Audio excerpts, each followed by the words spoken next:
মুহররম মাসের একটি গুরুত্বপূর্ণ পবিত্র আমল, সেটা হলো আশুরার রোজা। দয়া করে প্রত্যেকেই, কি বার? মঙ্গল বুধবার। মঙ্গল বুধবার কি 9-10? জি, মঙ্গল বুধবার।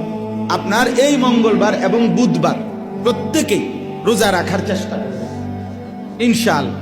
মজার বিষয় হলো সোমবারে রাসূলুল্লাহ সাল্লাল্লাহু আলাইহি সাল্লাম এমনিতেই সারা বছর সোমবারে রোজা রাখতেন।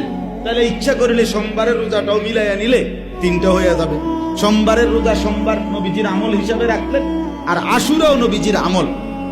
মঙ্গলবার এবং বুধবার 9 এবং 10 এই 2 দিন আল্লাহ নবী সাল্লাল্লাহু আলাইহি ওয়াসাল্লাম বলছেন, আশুরার রোজা কেউ যদি রাখে, আল্লাহ তাআলার কাছে আমি আশা করি আল্লাহ তাআলা তার পেছনের 1 বছরের পূর্ণ গুনাহ মাফ করে দিবেন। আইয়ুকাফিরাস সানাতাল্লাতী ক্বাবল।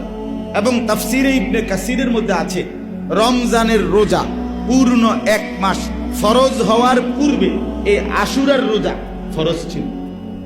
অর্থাৎ আল্লাহ নবী সাল্লাল্লাহু আলাইহি ওয়াসাল্লাম এবং সাহাবায়ে কেরাম রমজানের রোজা ফরজ হওয়ার আগে আশুরার রোজাটাকে ফরজ হিসাবে আদায় করতেন, গুরুত্ব দিতেন। এই জন্য রমজানের রোজা ফরজ হওয়ার পরে আশুরার রোজা সুন্নত এবং মুস্তাহাবের পর্যায়ে আসছে, কিন্তু গুরুত্ব রয়েই গেছে। এই জন্য ইনশাআল্লাহ এটাই বরকতের আমল, মেইন আমল, যে 9-10 অর্থাৎ মঙ্গলবার বুধবার